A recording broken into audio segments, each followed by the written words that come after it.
안녕하세요, 구독자 여러분. 이번 시간에는 허름한 옷을 입은 건물주를 못 알아보고 무시한 식당 직원들의 이야기를 각색하여 알려드립니다. 좋아요와 댓글, 구독과 알림 설정은 저에게 큰 힘이 됩니다. 그럼 같이 들어볼까요?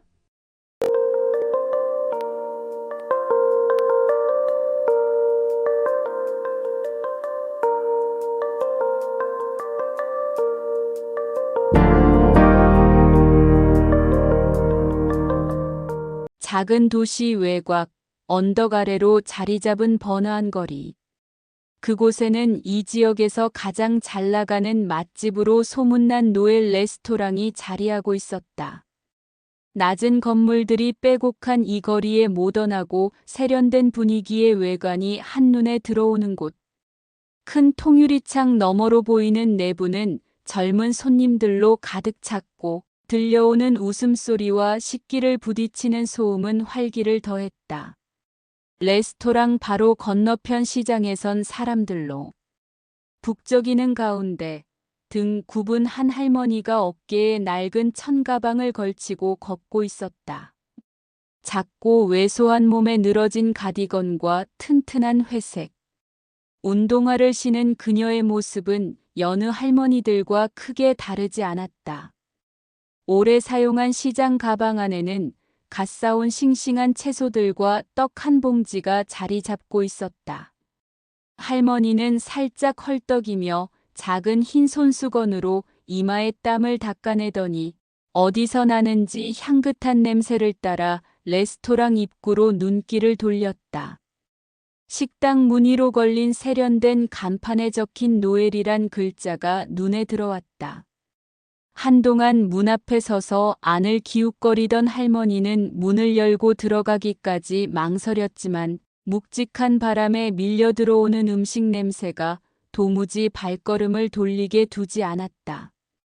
내부로 들어서자 깔끔한 대리석 바닥과 나무 테이블로 채워진 분위기는 한층 아늑해 보였다. 커다란 창문으로 햇볕이 쏟아져 식당은 반짝였고 이곳저곳에서 주고받는 환한 대화 소리가 정겹게 들렸다. 하지만 정작 그녀가 발을 내딛자마자 식당의 고요한 전선이 미세하게 흔들렸다. 카운터 뒤에 서 있던 젊은 여성 직원이 그녀의 등장을 눈치채고 살짝 눈살을 찌푸렸다. 허름한 옷과 낡아 보이는 시장 가방이 이 모던한 공간과는 어울리지 않는다고 생각했기 때문일까. 그 직원은 잠시 눈길을 돌리더니 의례적인 인사를 건네지 않고 다시 카운터 위 스케줄표로 시선을 돌렸다. 어르신, 뭐 필요하신가요? 그녀는 별 감정 없는 목소리로 물었다. 할머니는 잠시 대답하지 못하고 머뭇거리며 주변을 둘러봤다. 화려하게 차려입은 젊은 여성들과 반바지 차림의 젊은 남성들이 음식에 열중하고 있었다. 그녀가 드리운 그림자조차 신경 쓰지 않으며 환한 웃음소리를 내던 손님들과는 달리 카운터 근처에서 서성거리던 또 다른 직원은 눈치를 보며 뒷걸음쳤다. 식사 한 끼 먹으려고. 할머니가 작은 목소리로 말을 꺼내자 여성 직원은 미간을 찡그렸다. 죄송하지만 테이블이 다 예약돼 있어서요. 짧은 답과 함께 그녀는 사방을 둘러보더니 한 손으로 빠르게 쪽지를 정리하기 시작했다. 할머니가 한 발짝 더 다가서자 그녀는 얼른 의자 위에 걸쳐 있던 스웨터를 손에 집었다. 다른 젊은 손님 몇 명은 그 모습을 은근히 힐끗거렸다. 낡고 초라해 보이는 할머니의 모습이 여기와 어울리지 않는다는 태도가 엿보였다. 하지만 할머니는 주변의 시선을 크게 신경 쓰지 않는 듯 흘긋 카운터 뒤쪽을 바라봤다. 향기로웠던 음식 냄새가 그녀의 발길을 붙잡은 유일한 이유였지만 냉랭한 분위기 속에서 허락된 환대는 없었다. 식당 안의 다른 손님들도 슬쩍 고개를 돌려 할머니 쪽을 쳐다봤다. 색바랜 갈색 가디건과 짙은 얼룩이 자국처럼 남은 시장 가방. 그 모습은 젊은 손님들이 걸친 세련된 패션과 크게 대조를 이루었다. 어떤 손님은 접시에 포크를 내려놓고는 얼굴을 살짝 찡그렸고, 또 다른 손님은 재빨리 대화를 이어가는 척하며 눈길을 피했다. 할머니는 순간 자신이 잘못 들어왔다는 생각이 스쳐 지나갔다. 내부가 훤히 들여다 보이는 큰 창문으로 늘 손님들이 들락거리는 모습을 본 적은 있지만 이곳이 이렇게 기세 좋은 젊은 사람들만 가득한 곳일 줄은 몰랐다. 그러나 그녀는 큰맘 먹고 처음 들어왔던 만큼 다시 발걸음을 돌리기가 쉽지 않았다. 이왕 온 김에 조금이라도 맛을 보고 싶은 마음에 용기를 내봤다. 그래도 자리가 혹시 생기면 나. 하지만 그녀가 끝내지 못한 말에 카운터 직원은 이미 눈치를 채고 다른 대화를 이어가기 위해 손가락으로 키보드를 두드렸다. 다소 신경질적으로 타닥타닥 소리가 났다. 어머니, 저희 테이블에는 최소 요금도 있고 지금 대기 명단도 다 차 있어서 아마 어려울 거예요. 직원은 짐짓 바쁜 척하면서 가볍게 웃음을 흘렸다. 겉보기엔 친절하려는 듯 했으나 표정에는 짜증과 불쾌함이 묻어 있었다. 마침내 이 상황에 전혀 관심이 없는 듯 했던 주방 쪽의 또 다른 남자 직원이 앞으로 다가와 슬쩍 묻는다. 노숙자 아니야? 왜 여기까지 들어온 거지? 그의 나직한 목소리는 의도치 않게 또 다른 손님들에게까지 들릴 정도였다. 그 소리를 듣고 일부 손님들이 식당 문 쪽을 보며 은근히 피식거렸다. 할머니는 잠시 당황한 듯한 표정을 지었으나 애써 태연한 얼굴을 유지하려 애썼다. 내가 노숙자가 아니고 그냥. 목소리가 끝까지 힘을 갖지 못했다. 할머니는 잠시 주위를 둘러보며 자신의 허름한 차림새와 눈길을 피하지 못하고 자신을 관찰하는 손님들의 반응에 점점 더 움츠러드는 느낌이 들었다. 낡은 가디건이 꼭 자신을 꽉 조르고 있는 듯 답답함이 느껴졌지만 그녀는 마지막 남은 용기를 다해 다시 한번 직원에게 말을 꺼냈다. 미안한데 정말로 잠깐만이라도 앉을 수 있겠어요? 뭐 음료만 한 잔이라도. 그녀의 말은 자신감 없이 작게 맴돌며 공중으로 흩어졌다. 그러나 이마저도 직원들의 귀에 거슬린 듯 보였다. 카운터에 서 있던 직원이 큰 소리로 쓴웃음을 지으며 말했다. 어머니, 저희 여기는 음료만 주문하는 그런 곳 아니에요. 메뉴 보시면 알겠지만 정식 요리를 드셔야 되고요. 여기 앉으시면 최소 인당 주문 금액도 있으세요. 그녀는 친절을 가장한 말투를 유지했지만 그 아래에 깔린 조소와 조급함은 가릴 수 없었다. 그 순간 또 다른 남자 직원이 주방문에서 나와 서빙 트레이를 정리하며 낮은 목소리로 던졌다. 아니, 여기는 보통 예약하고 오시는 분들만 자리를 잡는 곳인데 노숙자가 왜 이런 데까지 들어왔대? 이 말을 들은 여직원은 재빠르게 할머니를 보지 않고 남자 직원을 향해 속삭이며 맞장구를 쳤다. 그러니까요. 진짜 민폐잖아요. 이렇게 들어오면 다른 손님들이 뭐라고 생각하겠어요? 그러나 그 속삭임은 충분히 크게 들렸고 주변의 일부 손님들 역시 이 상황에 흥미를 느낀 듯 슬쩍 웃음을 터뜨리거나 말없이 고개를 끄덕였다.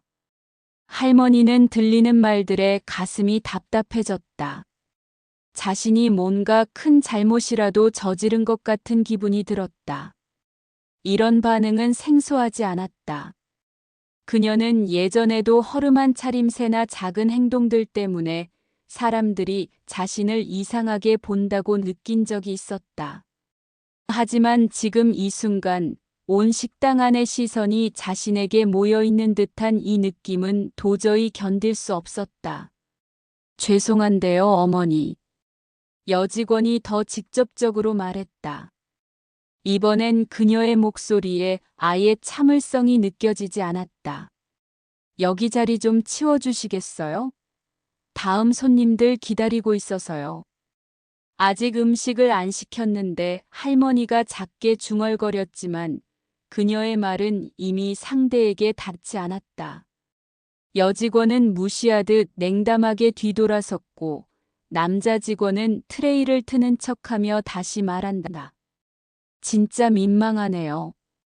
누가 가족이라도 모시고 가야 할 것 같은데. 할머니는 점점 눈가가 뜨거워지는 것을 느꼈다. 그녀는 조용히 시장 가방의 끈을 꽉 쥐었다. 그 안에는 갓 사온 싱싱한 채소와 손수 만든 된장이 들어있었다. 갑자기 그 묵직한 무게가 조금 더 무겁게 느껴졌다. 할머니는 무언가 말하고 싶었지만 목이 메인 것처럼 아무 말도 나오지 않았다. 가방에 끈을 쥔 손에 힘을 주며 침을 삼켰다. 한편 여직원과 남자 직원은 대화 도중 비웃음을 감추지 못한 채 슬쩍 고개를 흔들었다. 이제 진짜 불편해지네요. 남자 직원이 낮게 읊조리며 바쁜 척 쟁반 위에 접시를 부딪히는 소리를 일부러 냈다. 그의 속삭임에 여직원은 웃음을 참지 못하고 입을 가리며 대꾸했다. 아휴, 우리가 사회봉사하는 것도 아니고. 그 순간 식당 입구에 걸린 풍경벨이 작은 소리를 냈다. 외부에서 들어오는 찬바람과 함께 새로운 손님 한 무리가 들어서며 웅성대는 소리가 들렸다. 고급스러운 옷차림의 젊은 커플과 잘 차려입은 중년의 여성까지 총 3사람이었다. 직원들의 태도는 순식간에 바뀌었다. 어서 오세요. 몇 분이세요? 여직원의 표정에는 여태껏 없던 밝은 미소가 떠올랐다. 그녀는 꼿꼿하게 몸을 세우며 상냥하게 말했다. 남자 직원 역시 트레이를 들고 동작을 멈춘 뒤 카운터 근처로 다가갔다. 그 모습을 멀리서 바라보던 할머니는 자신이 더 이상 이곳에 있을 자격이 없다는 걸 느낀 듯한 얼굴이었다. 고개를 살짝 떨구며 입구로 몸을 돌리는 순간 남자 직원이 그녀를 의식적으로 지나치는 척하며 소리치듯 말했다. 어머니, 이러시면 곤란해요. 자리도 없는데 그냥 들어오시면. 새로운 손님들이 그의 말소리를 듣고 고개를 돌렸다. 젊은 여성은 주변 상황을 보고 눈썹을 살짝 찌푸리더니 작게 속삭였다. 노숙자 같은데? 여기까지 들어오는 건 처음 봤네. 중년 여성은 작은 한숨을 쉬며 말했다. 이런 건 왜 관리 안 하지? 할머니는 차가운 반응에 입을 벌리려 했지만 이내 멈추고 말았다. 답답한 무언가가 가슴 위로 올라오는 느낌의 손으로 살짝 심장 부위를 눌렀다. 자신이 어떻게든 그들에게 자신의 의도를 설명할 수 있을 거라고 생각했지만 이제는 그 누구도 듣고 싶어 하지 않는다는 게 분명했다. 한참 동안 머뭇거리던 할머니가 문을 향해 몇 걸음 떼는 순간 카운터에 있던 여직원이 두 손을 앞세우며 손사래를 쳤다. 아니요, 어머니. 가시기 전에 혹시 가방 안에 뭐 있는지 보여주실 수 있을까요? 네. 할머니는 깜짝 놀라며 질문을 이해하지 못한 듯 반응했다. 혹시 모르잖아요. 식당에서 이상한 일이 있으면 안 되니까. 그녀의 말투는 어조와 상관없이 경멸감이 묻어났고 손님 몇 명은 그 말을 듣고 고개를 돌렸다. 분위기가 흘렀고 일부는 이 상황을 웃으며 방관하는 눈빛을 보였다. 할머니의 얼굴은 순식간에 창백해졌고 그녀는 시장 가방을 단단히 쥔 채 단호히 말했다. 내 가방 안에 든 건 시장에서 산 거요. 건들지 마. 그러나 남자 직원은 심드렁한 표정으로 다가와 손을 내밀었다. 괜히 오해받지 말고 확인만 하고 가시는 게 좋을 것 같네요. 요새 이상한 일이 많아서. 여기저기서 피식거리는 웃음소리가 들려오자 할머니는 결국 가방끈을 놓을 수밖에 없었다. 그녀는 주저하며 가방 입구를 열었고 안에는 싱싱한 무와 배추, 그리고 직접 만든 된장이 고이 담긴 항아리가 들어있었다. 괜찮네. 남자 직원은 비웃음을 멈추지 않은 채 가방을 돌려줬다. 괜히 확인했네요. 오해해서 죄송해요. 그러나 그가 진심으로 사과하는 태도는 전혀 느껴지지 않았다.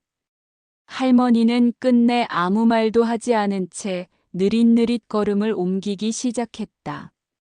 문이 닫히기 직전 그녀는 돌아서서 식당 내부를 마지막으로 한번 바라봤다. 직원들은 여전히 새로운 손님들에게 극진히 서비스하며 바쁘게 움직이고 있었다. 식당에 울려 퍼지는 웃음소리는 그녀를 전혀 포함하지 않는 밝음이었다. 그러나 누군가는 눈치채지 못했지만 카운터 뒤쪽 한켠에 있는 작은 표지판에는 선명한 글자가 쓰여 있었다. 이 건물의 소유주 황순옥. 그것은 그녀, 바로 할머니의 이름이었다. 다음 날 아침 식당의 문이 열릴 시간이 되어 직원들은 평소와 같이 준비에 분주했다.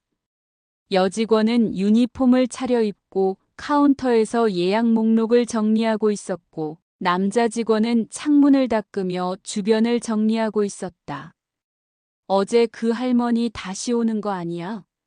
남자 직원이 농담하듯 물었다. 여직원은 코웃음을 치며 대답했다. 설마요. 누가 그런 수치를 당하고 또 오겠어요? 그들의 대화는 곧 소란스러운 벨소리에 끊겼다. 문이 열리면서 익숙한 얼굴이 식당 안으로 들어섰다. 바로 어제 그 허름한 할머니였다. 그러나 이번에는 시장 가방 대신 다소 고풍스러운 손가방을 들고 있었다. 그 차림에도 큰 차이는 없었지만 그녀의 표정에는 어제와 다른 무언가가 있었다. 할머니는 어제와 똑같은 카운터 앞에 천천히 다가갔다. 그녀를 본 여직원은 깜짝 놀란 얼굴로 인사를 건네려다 말을 멈췄다. 대신 남자 직원이 씁쓸한 얼굴로 할머니에게 다가왔다. 아니, 어제 일 때문에 오신 거예요? 저희 바쁜데. 할머니는 그의 말을 자르며 차분하게 말했다. 바쁜 건 잠시 접어두는 게 좋을 거야. 오늘 여기 주인이 오기로 했거든. 이 말에 직원들은 순간 멈칫했다. 여직원이 웃음을 삼키며 물었다. 주인이요? 아니, 저희 사장님은 오늘 오전에는 회의가 있으셔서. 내가 이 건물의 주인이야. 할머니는 짧게 대답하며 손가방에서 얇은 서류 봉투를 꺼냈다. 식당 안의 분위기가 갑자기 얼어붙었다. 직원들은 서로를 바라보며 웃기라도 하듯 그녀를 다시 한번 쳐다봤다. 뭐라고요? 어머니, 그건 좀 너무 나간 농담 아닌가요? 남자 직원이 말하며 키득거렸다. 그러나 할머니는 주저하지 않고 서류를 꺼내들었다. 그 서류는 이 건물의 소유권을 나타내는 등기부등본이었다. 그녀가 명백히 이 건물의 소유주라는 사실이 적혀 있었다. 여기 내 이름은 황순옥. 이 건물이 내 이름으로 등록되어 있지 않으면 내가 여기까지 오지 않았겠지. 직원들은 서류를 한참 들여다보다 이내 말을 잃었다. 남자 직원은 한 발 물러나며 자신의 머리를 극적거렸고 여직원은 무언가 변명이라도 하려는 듯 말을 꺼내려 했지만 제대로 된 문장이 나오지 않았다. 몇 초의 침묵이 흐른 뒤 여직원이 가장 먼저 고개를 숙이며 말했다. 어머니 아니요 사장님. 저희가 어제 조금 실례를 한 것 같아요. 사실 저희가 어머니를 잘못하니 그러니까 사장님을 잘 못 알아보고 너무 죄송합니다. 남자 직원 역시 눈치를 보고 얼른 사과를 덧붙였다. 사장님, 진짜 오해예요. 저희가 일부러 그런 건 아니고요. 어제 상황이 좀 복잡해서 그러니까. 그들의 변명을 조용히 듣던 할머니는 천천히 한숨을 내쉬었다. 오해가 아니라 그게 너희들이 진짜로 생각하는 태도였겠지. 겉모습만 보고 사람을 그렇게 대하니까. 할머니는 다시 가방을 쥐며 말했다. 내가 평생 노력해서 이 건물을 샀지만 내가 누구인지 잊고 사는 날도 많았다. 그런데 이제 보니 내가 소유한 식당에서는 손님을 이렇게 대하는구나. 이게 너희가 배운 서비스라는 건가? 할머니의 질문은 대답을 필요로 하지 않는 듯 했다. 직원들은 모두 고개를 숙인 채 그녀의 말을 듣고 있었다. 그날 오후 식당에는 긴급 회의가 열렸다. 식당의 운영 방식, 서비스 매뉴얼, 그리고 사람을 외모로 판단하지 않는 태도의 중요성이 논의되었다. 할머니는 여전히 간단하고 소박한 옷차림으로 그 자리에 앉아 있었다. 그러나 그녀가 가진 권위는 누구도 부정할 수 없었다. 내가 이 건물을 처음 운영했을 때의 목표는 단순했다. 사람들을 행복하게 만들고 따뜻한 한 끼를 제공하는 거였어. 그런데 오늘 너희들 태도를 보며 내가 그 길에서 멀어지고 있다는 걸 알았다. 앞으로는 바뀌어야 한다. 회의가 끝난 뒤 직원들은 서로 진지한 얼굴로 머리를 맞대고 앞으로의 변화에 대해 논의했다. 할머니는 그 모습을 보며 미소를 지었지만 한편으로는 가슴 한구석에 자리 잡은 씁쓸함이 남아 있었다. 할머니가 떠난 뒤 식당 내부는 혼란으로 가득 찼다. 황순옥 할머니가 이 건물의 주인이라는 사실이 드러나면서 직원들 간에 적지 않은 충격이 일었다. 내가 사장 역할을 할 마음은 없어. 하지만 내 건물에서 운영되는 사업이라면 더는 이런 방식으로 사람을 대하는 걸 용납할 순 없지. 그녀는 곧바로 식당 사장인 박성우 씨를 따로 불러 대화를 나눴다. 박 사장은 깜짝 놀라며 연신 고개를 숙였다. 죄송합니다, 건물주님. 제가 직원들 관리를 소홀히 해서 이런 일이 생겼네요. 무조건 바로잡겠습니다. 하지만 할머니는 단순히 책임을 묻는 데서 그치지 않았다. 잘못된 걸 바로잡는 것도 중요하지만 문제의 뿌리를 없애는 게 더 중요해. 사람들이 오해하거나 실수한 건 다 이유가 있는 거니까. 할머니는 단순히 식당 하나를 넘어 자신이 소유한 다른 건물에서도 이러한 변화를 반영하기 시작했다. 그녀는 자신의 건물에 들어오는 상점과 사업장에 동일한 기준을 적용했다. 내 건물에 세입자로 들어오는 사람들에게 요구하는 첫 번째 조건은 사람을 제대로 대하는 법을 아는 것이다. 그녀는 세입자들과 만나 그들의 사업 철학을 확인하고 필요한 경우 함께 성장을 도모할 방법을 찾았다. 몇 달 뒤 식당은 새로운 방향으로 변모해 있었다. 정직하고 따뜻한 태도로 손님을 맞이하는 직원들, 지역사회와 연대하며 더욱 넓어진 고객층, 그리고 단골 손님들이 늘어난 덕분에 매출도 꾸준히 상승세를 탔다. 특히 직원들의 태도는 눈에 띄게 달라졌다. 손님들이 허름한 차림으로 와도 누구나 친절히 안내받고 따뜻하게 맞아주었다. 이를 목격한 일부 손님들은 긍정적인 후기를 남기며 다시 찾아오는 경우가 많았다. 그녀는 식당 건너편에 새로 생긴 작은 공원을 바라보았다.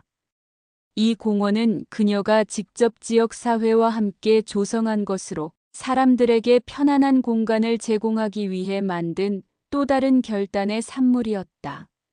사람을 소중히 대하는 법을 안다면 결국 그건 자신을 대하는 법을 배우는 거지. 황순옥 할머니는 여전히 허름한 차림으로 시장을 보고 자신의 일상을 살아가지만 그녀가 이뤄낸 변화는 이 지역 사회에 긴 여운을 남기며 모든 이에게 새로운 길잡이가 되었다.